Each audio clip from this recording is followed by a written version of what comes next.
സുപ്രഭാതം. ഇപ്പോൾ നിൽക്കുന്നത് ഒമാനൂർ എന്ന് പറയുന്ന ചരിത്രപ്രസിദ്ധമായ പ്രദേശത്താണ്. ഒമാനൂർ ശുഹദാക്കളെ നമ്മൾ കേട്ടിട്ടുണ്ട്. ഒമാനൂർ പള്ളി, ആ പള്ളിയുടെ മുൻപിലാണ് ഞാനിപ്പോൾ നിൽക്കുന്നത്. ഏകദേശം 150 വർഷം പഴക്കമുള്ള ചരിത്ര പ്രാധാന്യം അർഹിക്കുന്ന പോരാട്ടത്തിൻ്റെയും അതോടൊപ്പം തന്നെ അത്തരത്തിലുള്ള കഥകളൊക്കെ ഉള്ള ഒരു പള്ളിയാണ് ഒമാനൂർ പള്ളി എന്ന് പറയുന്നത്. അപ്പോൾ ഇവിടുത്തെ മഹലിൻ്റെ ഭാരവാഹികളുണ്ട്. അതോടൊപ്പം തന്നെ നമുക്കിടെ ഈ യാത്രയുടെ ക്രമീകരണങ്ങളൊക്കെ നടത്തിക്കൊണ്ടിരിക്കുന്ന നമ്മുടെ പ്രിയപ്പെട്ട വിക്കായുടെ പ്രവർത്തകരുണ്ട്. ഈ മഹലിൻ്റെ ഭാരവാഹികൾ, സെക്രട്ടറി പേര് മുഹമ്മദ് കുട്ടി. എങ്ങനെ പോകുന്നു ഈ മഹലും സംവിധാനമൊക്കെ? സംവിധാനം അൽഹംദുലില്ലാ മാഷാ അല്ലാഹ് എല്ലാവരും ചേർത്ത് പിടിച്ചുകൊണ്ട് നല്ല ഉഷാറായിട്ട് ഭംഗിയായിട്ട് പോകുന്നു. സംസ്ഥയുടെ പ്രവർത്തനങ്ങളൊക്കെ വളരെ നല്ല വാശിയോടുകൂടി നടക്കുന്ന ഒരു ഏരിയയാണ് ഈ ഒരു കുറഞ്ഞ ചീക്കോട് പഞ്ചായത്തും ഇതിനോടനുബന്ധിച്ചുള്ള സ്ഥലങ്ങളും ഇടവണ്ണപ്പാറയും ഒക്കെ. അപ്പോൾ അതിൻ്റെ ഒരു ഉശിര് എങ്ങനെയൊക്കെയാണ് ഇവിടെ? ഓമാനൂർ മേലാമ്പ്ര മഹലിലും അതിൻ്റെ ഒരു ഉശിര് എല്ലാം കാണുന്നുണ്ട്. മാഷാ അല്ലാഹ് വളരെ ഉഷാറായിട്ട് ഭംഗിയായിട്ടും സമസ്തയുടെ എല്ലാ പ്രവർത്തനങ്ങളും വളരെയധികം ഉഷാറായിട്ട് ഈ മഹലിൽ നടന്നുകൊണ്ടിരിക്കുന്നുണ്ട്.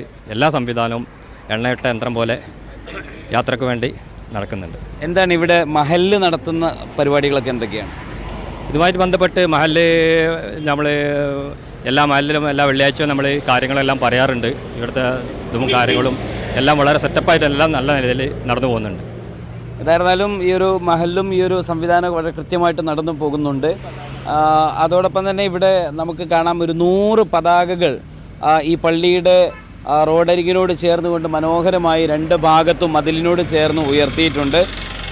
അതോടൊപ്പം തന്നെ ഈ ചുവരെഴുത്തുകൾ ഉൾപ്പെടെയുള്ള സംവിധാനങ്ങൾ ഇവർ ക്രമീകരിക്കുകയാണ്. അതിനൊക്കെയുള്ള പദ്ധതികൾ ഇവിടെ മുമ്പിലുണ്ട്. നമ്മുടെ വിക്കായുടെ ടീം, ഈ ഒരു ടീം ഇന്നലെ അന്തി ഉറങ്ങിയത് ഇവിടെയാണ്. വിശ്രമം തിരൂരിലെ പ്രോഗ്രാം കഴിഞ്ഞ് ഇവിടെ വരുന്നത് ഇവിടെയാണ്. ഇവർക്കുള്ള അക്കമഡേഷൻ ഈ മഹലിൽ ഇവിടെയാണ് ഒരുക്കിയത്.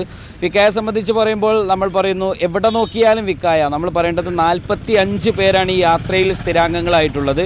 ഒരു യാത്ര എന്ന് പറയുമ്പം 83 വാഹനങ്ങളെന്ന് പറയുമ്പോൾ കോൺവോയ് വാഹനങ്ങളുടെ പിറകും മുൻവശവും അതോടൊപ്പം തന്നെ 4-5 കിലോമീറ്റർ മുൻപിലേക്കും ഇവർ പോകണം. ഓരോ ജംഗ്ഷനിലും ഒരു വളവെത്തുമ്പോൾ അവരവിടെ കാണാം. അവിടെ നിന്ന് തിരിയുമ്പം വേറൊരു വളവിലെത്തിയാൽ അവരെയും അവിടെ കാണാം. അതേസമയം തന്നെ യാത്രാംഗങ്ങൾ ഭക്ഷണത്തിനായി എത്തുമ്പോൾ അവിടെ കാണാം. പാർക്കിങ്ങിനായി വാഹനങ്ങളെ ക്രമീകരിക്കുന്നിടത്ത് അവിടെ കാണാം. അതോടൊപ്പം തന്നെ സമ്മേളന വേദിയിലേക്ക് കാര്യങ്ങൾ നിയന്ത്രിക്കുന്നിടത്ത് അവിടെ കാണാം. യാത്രാ നായകനെ വേദിയിലേക്ക് ആനയിക്കുമ്പോൾ ആ ആൾക്കൂട്ടത്തിനിടയിലുള്ള തിരക്കിനുള്ളിൽ നിന്നും ഇവരെ നമുക്ക് കാണാൻ സാധിക്കും. അത്തരത്തിൽ ഈ വിക്കായ ടീം വളരെ സുസജ്ജമാണ്. ഇതുവരെയുള്ളൊരു യാത്രയിലൊരു ക്രമീകരണങ്ങളൊക്കെ കാണുമ്പോൾ എന്താ തോന്നുന്നു? അൽഹംദുലില്ലാഹ് വളരെ ഉഷാറായിട്ടാണ് നമ്മൾ കന്യാകുമാരി മുതൽ ഇങ്ങോട്ട് വന്ന എല്ലാ യാത്രകളും അവരുടെ ഉള്ള ആളുകളുടെയും കൂടെ വരുന്നവരുടെയും അനുഭവപ്രകാരം ഞങ്ങൾക്ക് പറഞ്ഞു കിട്ടുന്നത് ഏറ്റവും നന്നായിട്ട് സേവനം ചെയ്യാൻ കഴിഞ്ഞു എന്നുള്ളതാണ്. എല്ലാവരും അതിൻ്റെ ഒരു ഫീഡ്ബാക്ക് പറയുമ്പോൾ വിക്കായനോട് ഉള്ള അവരുടെ സർവീസിനെ കുറിച്ചിട്ട് നന്നായി പറഞ്ഞു. അതാണ് ഞങ്ങളുടെ ഏറ്റവും വലിയ സന്തോഷം. സത്യം പറഞ്ഞാൽ നമുക്ക് വിശ്രമം ഇല്ലല്ലോ. നമുക്ക് ലഭിക്കുന്ന വിശ്രമം എന്ന് പറഞ്ഞത് ഒരു 4 മണിക്കൂർ മാത്രമാണ്. കഷ്ടി 4 മണിക്കൂറാണ് വിശ്രമം. അപ്പം ഈ ഒരു എന്താ പറയുക, നമുക്കൊരു ടയേർഡൊക്കെ തോന്നുന്നുണ്ടോ? കാരണം അശ്രാന്ത പരിശ്രമമാണ്. എങ്ങനെ? ടയേർഡൊന്നും ഇല്ല. ഞങ്ങൾ സുബൈ നിസ്കരിക്കുന്നതിന് മുന്നേ നീച്ച് ഞങ്ങളുടെ സുബൈ നിസ്കാരമൊക്കെ കഴിഞ്ഞ് ഇൻഷാ അല്ലാഹ് രാവിലെ അതിനൊരുങ്ങുകയും ഞങ്ങളെ റാലിയും സംഭവങ്ങളൊക്കെ കഴിഞ്ഞ് രാത്രി 2 മണിക്കാണ് കിടക്കുക. എങ്കിലും ഞങ്ങൾക്ക് സ്ഥിരമായിട്ട് ഇതിന് സന്നദ്ധനായി ഇറങ്ങുമ്പോൾ യാതൊരു വിധ ക്ഷീണങ്ങളോ മറ്റുള്ള കാര്യങ്ങളില്ല. നല്ല ഊർജ്ജസ്വലായിട്ടുള്ള ആ ഒരു രംഗമാണ് ഞങ്ങളെ ഈ 45 വിക്കായ വളണ്ടിയർമാരുടെ മുഖത്ത് കാണുന്നത്. നല്ല രീതിയിലുള്ള പ്രവർത്തനങ്ങൾ കാഴ്ചവെക്കുന്നുണ്ട്. അതുപോലെ തന്നെ ഞങ്ങൾ ഓരോ ഭാഗങ്ങളിൽ പോകുമ്പോഴും അന്യമതസ്ഥരായിട്ടുള്ള ആളുകൾ മറ്റുള്ള ആളുകളൊക്കെ നമ്മളെ വാഹനങ്ങൾ കാണുമ്പോൾ നമ്മളൊപ്പം ഇറങ്ങി നിന്നുകൊണ്ട് നമുക്ക് വേണ്ടി റോഡിൽ സഹായിക്കുകയും ചെയ്യുന്നുണ്ട്. എല്ലാവിധ പിന്തുണയും ജനങ്ങളിൽ നിന്നുണ്ട്. നല്ലൊരു റിസൾട്ടാണ് ഇന്ന് വരെ നമ്മൾ യാത്രക്കുണ്ടായിട്ട്. യാതൊരു പ്രയാസങ്ങളോ ബുദ്ധിമുട്ടൊന്നും വരെ ഉണ്ടായിട്ടില്ല. അൽഹംദുലില്ലാഹ്.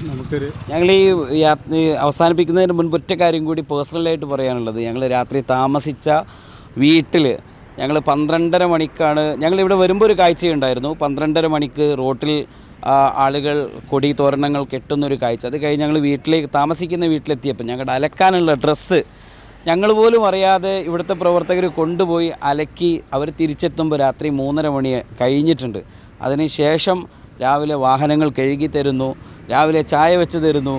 ഇതൊക്കെ നമ്മുടെ ഇവിടെയുണ്ട് സുഹൃത്തുക്കൾ. ഇവരൊക്കെയാണ് ഇതിൻ്റെ മുൻപിലുള്ള ആളുകൾ. അപ്പോൾ ഇവിടുത്തെ പ്രവർത്തകരെ സംബന്ധിച്ചിടത്തോളം എന്ന് പറഞ്ഞാൽ അവർ പറയുന്നത് ഇത്രയെങ്കിലും ഞങ്ങൾ ചെയ്യണ്ടേ, ഞങ്ങൾ ബുദ്ധിമുട്ടായില്ലേ എന്ന് ചോദിക്കുമ്പോൾ ഇത്രയെങ്കിലും ഞങ്ങൾ ചെയ്യണ്ടേ, ഞങ്ങൾക്ക് ഏതായാലും യാത്രയിൽ പോരാൻ പറ്റുന്നില്ലല്ലോ എന്നാണ് ഇവരുടെ.